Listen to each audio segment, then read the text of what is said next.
The sirens echoed through the dusty streets of Ouagadougou just after dawn. Customs officers stood still staring at the crates stacked before them, heavy sealed and suspiciously unmarked. One by one, they cracked them open. Inside weren't medicines or food or anything that belonged to the innocent. What they found were explosives, deadly military-grade hidden among everyday goods. In a region where every explosion means another family torn apart, this discovery sent chills through the heart of Burkina Faso. Because these weren't just illegal imports, they were potential weapons.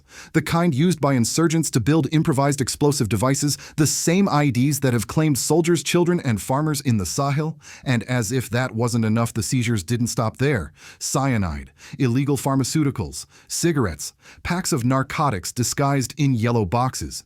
Even frozen chicken and fresh produce smuggled in through unregulated routes, food that could poison a community before anyone even realized it. For a country fighting on two fronts against terror and against corruption, this moment became more than a customs operation. It became a test of sovereignty, a test of whether a young African nation could truly defend itself, not just with guns, but with vigilance. Because every hidden box tells a story of someone willing to risk lives for profit and of others standing firm to protect them. And on that morning, the customs officers chose the second story. They stopped the flow. They called in the army. And for once, the nation could breathe, if only for a moment, knowing that destruction had been caught before it reached the villages. So here's the question we ask tonight. Can Burkina Faso truly keep its people safe in a world where even trade routes can become war zones? And more importantly, what does this mean for Africa's struggle for real security and independence? Subscribe if you believe that true sovereignty begins with control over what enters your land. Share if you stand with those who protect, not profit. It started quietly, as all important operations do. For 3 long months, Burkina Faso's customs service had been tracking something unusual, a pattern of shipments entering through unofficial routes labeled as industrial materials and household goods. But the quantities didn't match the paperwork, and the timing arriving just before national holidays raised alarms. Behind the scenes, a small team of investigators worked under the scorching Sahel sun, moving between warehouses and remote checkpoints. What they found began to draw a frightening picture, a network of smugglers possibly linked to regional black markets that supply raw materials for terrorism. When the operation finally culminated, what they discovered shook the entire customs command. Inside, the seized containers were explosives of multiple kinds, not just small charges or fireworks, but industrial-grade substances capable of building improvised explosive devices, IEDs. These are the same kinds of explosives that in recent years have killed hundreds across Mali, Niger, and Burkina Faso. An officer on site said soberly, "These elements have been removed from circulation. They could have ended up in the hands of those who make the bombs that destroy lives." The silence that followed was heavy. Because in a country that has lost so many civilians to roadside blasts, this wasn't just a seizure, it was the prevention of another tragedy. But the discovery didn't stop there. As the investigation deepened, customs officers unearthed a second layer of contraband cyanide, a substance so toxic that a few grams can kill a person. Pharmaceutical products imported without authorization or labeling, cartons of cigarettes intended for black market resale, and most disturbingly, large quantities of drugs hidden inside yellow packages that looked like regular consumer goods. Each layer peeled back revealed a darker motive: profit built on death, greed built on chaos. And then came the part that truly stunned the public: food. Dozens of crates of frozen chicken and perishable goods were found transported through inappropriate means, trucks with no refrigeration, no hygiene standards, no documentation. They were to be sold cheaply in the markets of Ouagadougou and Bobo Dioulasso. Food that could make people sick, food that could kill. The customs spokesperson spoke gravely before the cameras. These are not just illegal goods. They are threats to public safety and the lives of honest citizens. Within hours, the génie militaire, the Army's engineering corps, was called in. The customs director, acknowledging that his agents were not trained to handle explosives, made a decisive move: the materials would be handed over to the military for secure destruction. The following morning, a convoy rolled out. Trucks bearing the markings of both the Customs Service and the Burkina Faso Armed Forces made their way to a remote military zone. Soldiers, technicians, and chemists stood shoulder to shoulder. For once, the battle against terror wasn't being fought with guns, but with disciplined coordination and courage. Every explosive was cataloged, examined, and prepared for disposal. Every piece of evidence was documented not just for internal records, but as a message to those who thought they could sneak danger through the borders. And while the explosives were secured, the toxic and illegal products were scheduled for laboratory testing. The National Public Health Laboratory would analyze whether any of the seized food or medicine could be salvaged or whether all of it should be destroyed to prevent contamination. This wasn't just about law enforcement anymore. It had become a national defense operation, merging the vigilance of civil agencies with the precision of the army. By noon, the news had spread across the country. Burkina Faso's customs had intercepted not just contraband, but a potential weapon against its own people. In a world where terror often hides behind trade, this moment stood as proof that sometimes security doesn't come from borders drawn on maps, but from the courage of those who guard them. As the investigation deepened, the list of confiscated items began to look less like contraband and more like the inventory of a hidden war. It wasn't just about money anymore. It was about intent. And the more they opened, the more terrifying the story became. Explosives of all kinds. Cyanide, a deadly chemical capable of wiping out entire communities if mishandled. Pharmaceuticals with no trace of origin, no safety certificates, no record of approval. Cigarettes smuggled by the thousands. Drugs hidden in yellow packages so ordinary that even trained eyes could have missed them. And then came the food-frozen chicken-spoiled vegetables, unregulated meat all imported through unsafe channels, stored in trucks without refrigeration, driven across miles of desert heat. They were supposed to feed families. Instead, they could have poisoned them. At that moment, one thing became clear. This was no longer just a matter for customs. This was a national security emergency. L'ensemble de ce type de marchandises vient mettre en péril la santé de la population et la vie des honnêtes citoyens, declared the customs director, his voice trembling slightly, not with fear but with outrage. Behind him, soldiers stood watch. Their presence was not symbolic. The army had joined the operation because what lay before them had the power to kill quietly, invisibly, and without warning. Inside the warehouse, the atmosphere was electric. Officers in gloves and masks cataloged each discovery with silent precision. The sound of camera shutters replaced the usual chatter. Each photograph taken that morning would later serve as evidence in a case that stretched across borders, linking traders, financiers, and some suspected terrorist supply chains. For the people of Burkina Faso, news of the seizure spread like wildfire.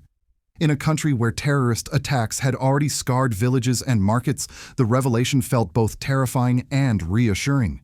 Terrifying because it showed how close danger had come. Reassuring because this time, the danger was stopped. In radio broadcasts and community meetings, citizens expressed a mix of anger and relief. One elderly shopkeeper told reporters, "If these things had reached our towns, who knows what could have happened? Maybe our children would be gone. Maybe our soldiers would have fallen again." And for the first time in months, people began to use a word that had almost disappeared from their vocabulary: trust. The government's reaction was swift. The génie militaire, the Army's engineering corps, was called in to take full control of the explosives. They were not to be stored. They were not to be examined by anyone outside the military. They were to be destroyed. Complete annihilation, no risks, no delays. The handover ceremony was short but intense. The customs chief saluted the Army officer, acknowledging that these materials are beyond our expertise.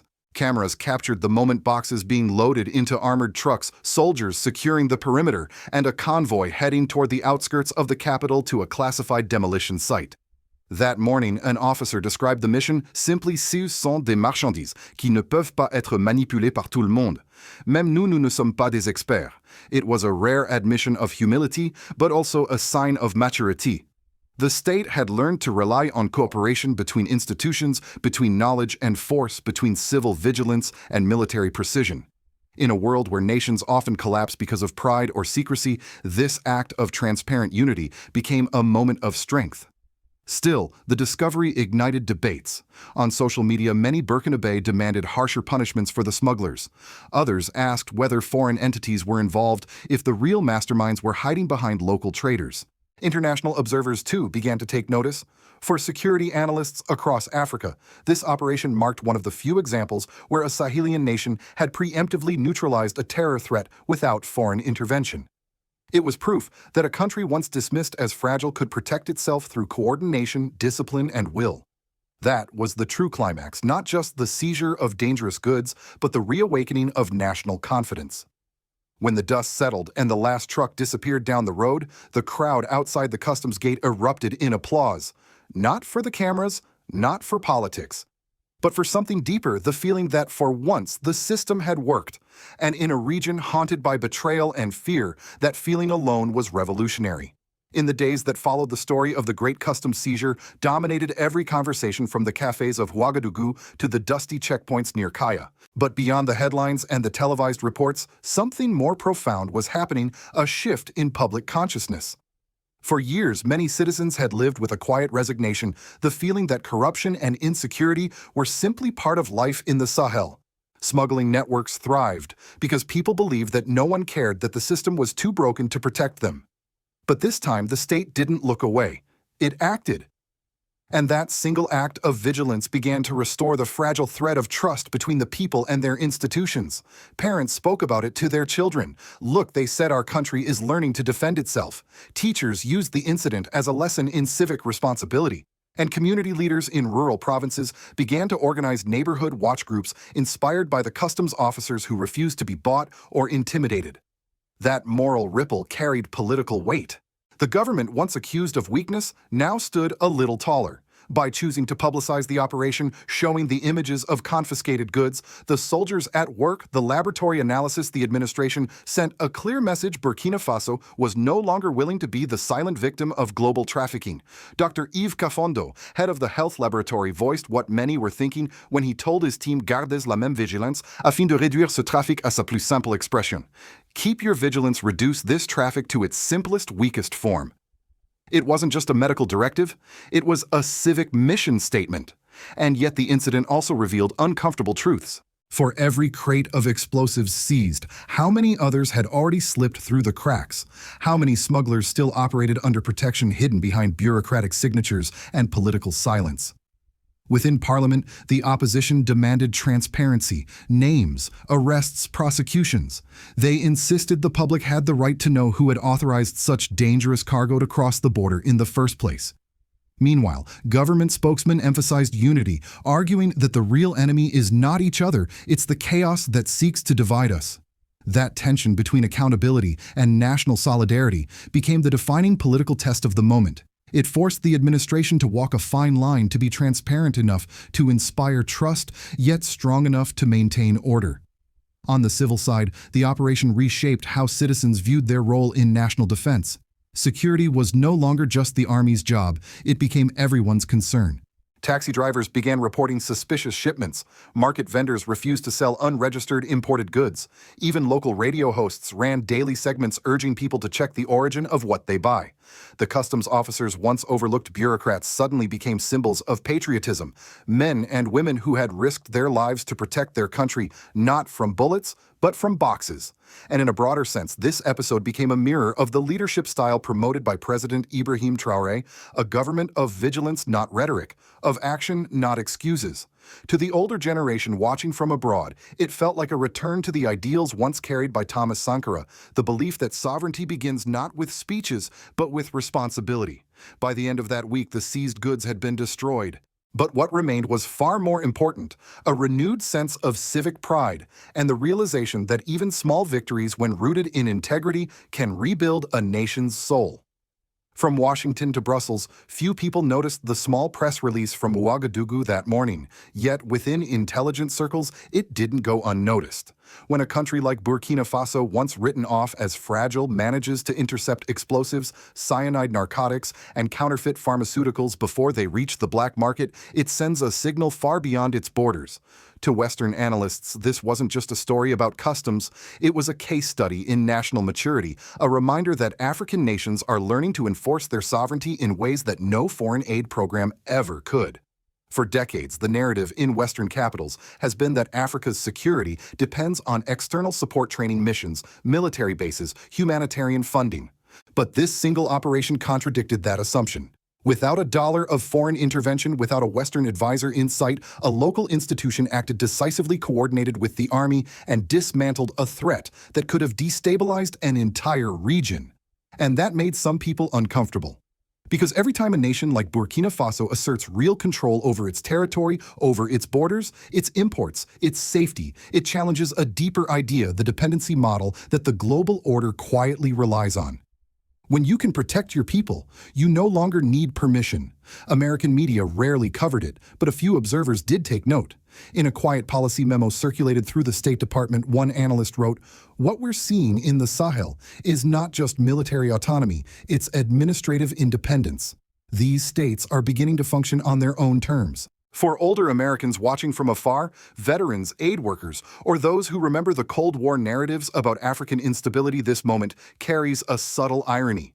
The same continent once portrayed as chaotic is now teaching lessons in discipline and vigilance. In Africa itself, the reaction was one of cautious pride. From Niger to Mali, commentators praised Burkina Faso for showing that order can be restored, not by foreign drones or international commissions, but by integrity, by men and women willing to do their jobs without fear or favor. Regional partners also began to see potential in this model. The Alliance of Sahel States AS, the emerging union of Burkina Faso, Mali, and Niger, could replicate this type of interagency coordination to track illegal goods and weapons across borders. That would mark a turning point, a security ecosystem designed by Africans for Africans. Meanwhile, across the Atlantic, a few U.S. veterans and independent journalists expressed admiration. They compared the customs operation to post-9/11 homeland vigilance, where every truck, every cargo container, and every border check mattered. This, one retired officer wrote online, is exactly what sovereignty looks like in practice. But beneath the praise lies a quieter question. If African nations begin mastering their own security, will the world support them or fear them? Because self-sufficiency, once celebrated in theory, becomes uncomfortable in practice. And in that discomfort lies the measure of how serious the world really is about equality. Burkina Faso's customs didn't just stop a shipment. They stopped an old narrative, the one that says Africans can't govern themselves without supervision. And for anyone watching carefully, that's the real revolution. As the smoke rose from the military demolition site on the outskirts of Ouagadougou, the people watching from a distance felt something they hadn't felt in years: relief. The deafening explosion that morning wasn't an act of terror. It was an act of cleansing. Each detonation marked the destruction of what could have been used to destroy them. For a moment, the wind carried not fear, but dignity. The operation ended, but its message continued to echo far beyond Burkina Faso's borders. Sovereignty is not a speech, it's a discipline. It's the everyday act of saying no to corruption, no to complacency, no to those who profit from chaos. Yet, even as citizens celebrated, senior officials remained cautious. Because for every seized shipment, another may already be on the way. For every network dismantled, another waits to rebuild. The war against terror and trafficking isn't fought only in deserts and jungles, it's fought in the invisible corridors of ports, warehouses, and border stations. That is where nations live or die, in the quiet spaces between vigilance and neglect. For Americans who remember the long decades of global intervention, this moment offers a reflection. True security cannot be exported. It has to grow from within through responsibility, unity, and courage. What Burkina Faso has begun, this idea of self-protection through integrity, may one day redefine how small nations face global threats. And perhaps that's what frightens the world the most, that Africa is learning to guard itself without permission. Still, the people of Burkina Faso know the road ahead is long. Terror cells still lurk in the shadows. Corruption still tempts weak hearts. But something irreversible has begun, a shift in consciousness, a rediscovery of pride. The question now is not whether the country can defend its borders, but whether it can defend its values. Every nation has two choices, said a retired colonel during the ceremony: to live under fear or to live under duty. The audience fell silent. The choice seemed simple, and yet it demanded everything. So as the dust settled over the Sahel, the question reached us too: do you think Burkina Faso's path toward national vigilance is sustainable, or will outside forces try to crush it once again? If you believe that Africa deserves the right to stand guard over its own destiny, share this video so more people can see what true independence looks like. Subscribe if you believe that integrity and courage, not aid or approval, are what build real nations. Because the battle for Africa's freedom isn't only fought with weapons, it's fought with awareness. And awareness begins right here with you.